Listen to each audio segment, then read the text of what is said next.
오늘은 제가 살고 있는 아파트 리뷰를 한번 해보려고 합니다.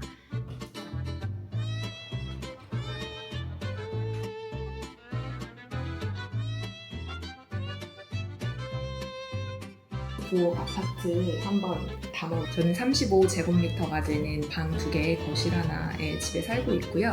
방 하나는 사실상 창고로 쓰이고 있어서 그래서 4개월 정도 지냈는데 굉장히 만족을 하면서 지내고 있어서 월세로 여기를 800유로를 내고 있어요. 저는 운 좋게 약간의 에어비앤비 형태로 해서 집주인의 집을 좀 비우게 돼서 그 사이에 단기로 들어오게 되었습니다. 프랑스 구옥 아파트라서 불편한 것도 진짜 많기는 한데 여러모로 저의 감성을 채워주고 있기도 해서 제가 그런 건물 밖에서부터 한번 찍어서 보여드릴게요.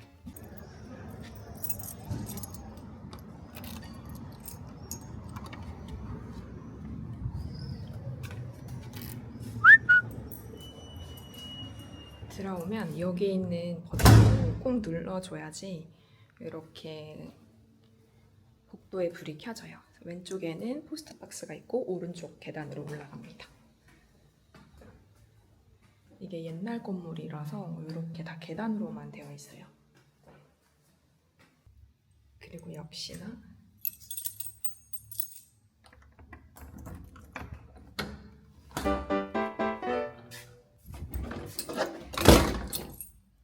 들어오고 나서도 꼭 이렇게 문을 잠가줘야 돼요. 짠!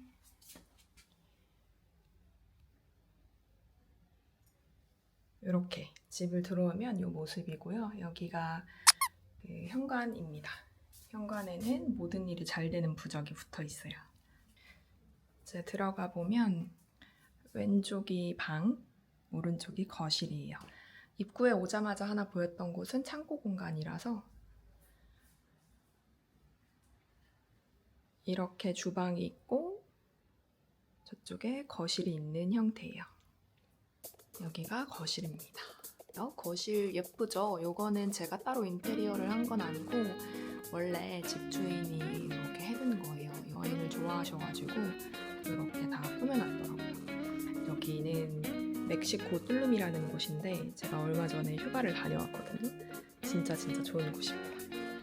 근데 제가 이 장소를 몰랐다가 알고 보니 툴룸에 가게 된 거예요. 근데 이 책이 있는 거를 보고 와 이거 뭐지? 약간 운명인가? 생각하긴 했어요. 그리고 여기는 제 멕시코에서 사온 제가 기념품들 여기 책으로 많이 이렇게 인테리어를 해놓고 플랜트들이 있습니다. 여기서 바라보는 주방은 이렇게 생겼어요. 예쁘죠? 아주 마음에 듭니다. 약간 핀터레스트에 나올 것 같은 TV도 있고 여기서 저는 이제 주로 앉아서 노트북 타임을 가지고 볼일을 보고요. 식사도 합니다. 친구들 놀러 오거나 손님 오거나 혹은 뭐 옆에서는 공부하고 여기서는 밥 먹고 이런 용도로도 사용할 수 있습니다. 층고가 굉장히 높아서 이런 게 진짜 유럽 같죠? 프랑스 같은 느낌이에요. 이런 건 안에는 다 수납함인데 위에도 수납함이 있어서 은근 수납이 되게 많이 되는 공간이더라고요. 여기는 이제 책장이 있습니다. 쇼파가 있고요. 아침마다 들리는 인센스 타임 하는 공간입니다. 이렇게 돌아오면 여기에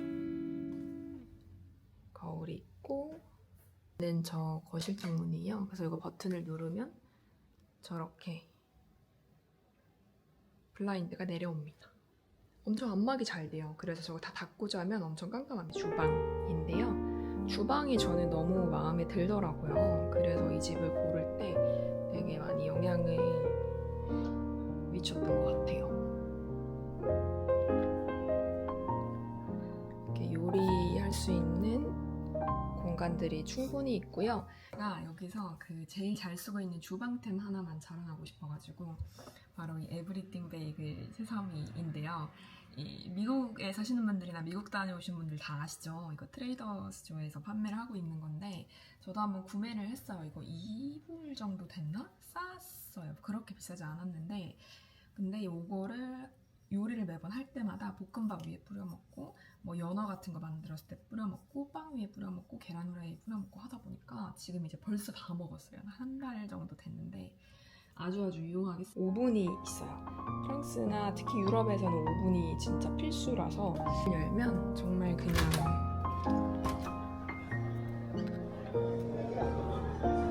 길거리예요.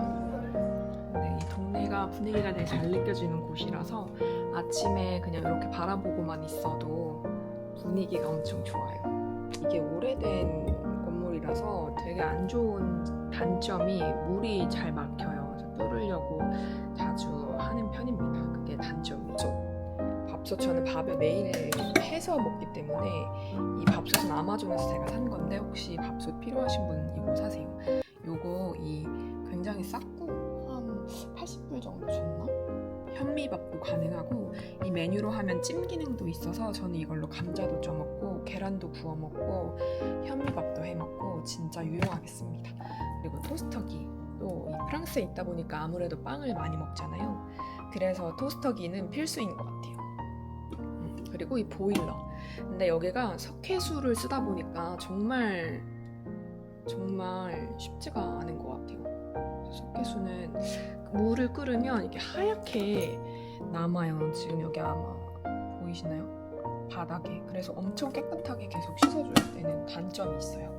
그리고 물을 계속 사 마실 수가 없어서 너무 무거워서 들고 다닐 수가 없고 배달도 한국처럼 되지 않기 때문에 저는 이 브리타 정수기를 사서 쓰고 있어요. 제가 이 집의 좋은 점 중 하나가 냉장고가 크다는 거예요. 그리고 냉동실이 이렇게 있어서 밥도 얼려두고 빵도 얼려두고 할 수 있어서 너무 좋아요. 그리고 여긴 제가 제일 애정하는 공간인 마그넷과 이런 엽서들을 붙여놓은 거예요. 이런 거 다 이제 친구들한테 받은 카드인데 좋아하는 카드들 붙여놨고 얘는 꽁떼마을에 꽁떼치즈 먹으러 갔고 했을 때 산 거. 뭐 얘도 남프랑스 가서 산 거. 얘도 그렇고. 그래서 저는 이 코스미티 다들 아시죠? 그 프랑스의 정말 유명한 디톡스 티. 요거 마시면 저는 이제 다이어트 할 때도 좀 도움이 애플 사이다 비니거인데 한국에서는 온라인으로 편하게 주문할 수가 있는데 여기서는 찾지를 못해가지고 한참 구했었고 원래는 이거를 그래서 아이허브에서 샀었어요. 근데 이제 아이허브에서는 배송료랑 이런 게 너무 비싸기도 하고 이거 자체로도 비싸게 팔아서 여기에 그 유기농 마트에 갔더니 여기 라비에 클레어라는 곳에 가니까 팔더라고요. 얘는 한 3유로 정도 좀 넘게 주고 샀는데 얘가 용량이 훨씬 크고 750ml인데 싸서 이거 아주 잘 먹고 있습니다. 침실인데요. 블라인드를 올렸다가 내렸다가 합니다. 하면 이제 올라가서 좀 더 밝게 돼요. 이렇게 심플하게 왼쪽에는 서랍장이 있고 여기는 화장대랑 수납장이 맞아 있습니다. 불을 켜면 이런 느낌인데 유럽에 있는 불들은 그거 아시죠? 시간이 지나야지 밝아지기 때문에 처음에는 진짜 어두침침하고 시간이 지나면 밝아집니다. 이거는 다들 여성분들 몸 차가우신 분들 많이 쓰시죠? 여기 물 담아서 하는 물주머니인데요. 저는 해마에 가서 한 10유로 정도 주고 구매를 했어요. 이거 귀엽게 생겨가지고 항상 사용을 합니다. 겨울 되면 또 특히 너무 추워가지고 유용하게 아주 잘 쓰고 있어요. 여기 이렇게 침대 옆에도 스위치가 있어요. 그래서 이 스위치를 끄면 자기 전에 바로 끌 수 있어서 아주 편해요. 굳이 스위치 끄러 일어나지도 않아도 돼가지고 좋습니다. 이 집은 층고가 높아서 그게 정말 좋더라고요. 이게 진짜 편하고 아주 개방감이 있어서 너무 좋아요. 제가 또 자주 사용하는 게 이거를 이렇게 올릴 수 있거든요. 여기 갖고 와서 이렇게 서서 먹어요. 뭔가 저기 책상까지가 귀찮거나 할 때 자주 그렇게 합니다. 바닥이 예쁘죠? 바닥이 예쁜데 청소하기가 진짜 힘들어요. 여기가 바닥이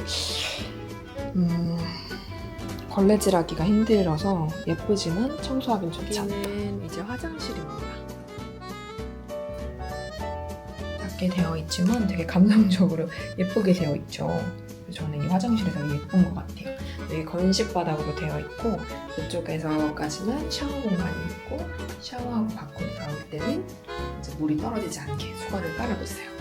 그래서 요거가 유리 볼로 세면대가 되어 있는데 저는 이게 너무 예쁜 거예요. 그래서 이제 마음에 들었는데 쓰다 보니까 정말 물때가 많이 타서 청소하기 힘들고 자주 막혀요. 옛날 그 건물이라서. 샤워헤드도 제가 한국에서 가지고 온 걸로 받았어요.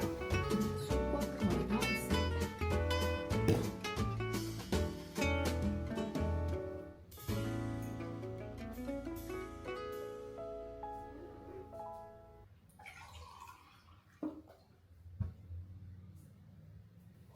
재미있게 보셨나요? 제가 이제 이 집에서 이사를 가거든요. 그래서 마지막으로 저도 좀 담아보고 싶어서 영상을 촬영을 했고 마지막으로 제가 이 장기 거주자들을 위해서 집 구하는 꿀팁을 조금 남기고 영상을 마무리하려고 합니다. 저 같은 경우에는 처음에 집을 구하지 않고 리옹에 도착을 했고요. 에어비앤비로 한 달만 구할 집을 정해두고 여기에 와서 집을 구했어요. 그래서 이렇게 막 노가다를 했던 경험을 가지고 어떻게 하면 조금 더 효율적으로 구할 수 있을지에 대해서 말씀을 드려볼게요. 이제 네 가지 분류가 있는데요. 첫 번째는 아파트, 저처럼 이런 아파트 형태가 있고, 두 번째는 스튜디오, 우리나라로 치면 원룸의 형태입니다. 그리고 세 번째가 기숙사에 와서 방 한 칸만 있고 나머지 주방이나 이런 거는 다른 사람들과 같이 공유하는 형태가 있고, 그 다음은 콜로카시용이라고 해서 플랫메이트를 구해서 아파트에 여러 명이 나눠서 살아가는 형태가 있습니다. 보통 유학생들 같은 경우나 어학연수나 교환학생으로 오시는 분들은 학교에서 연계되어 있는 곳들이 많아서 그렇게 많이 통해서 하시는 것 같아요.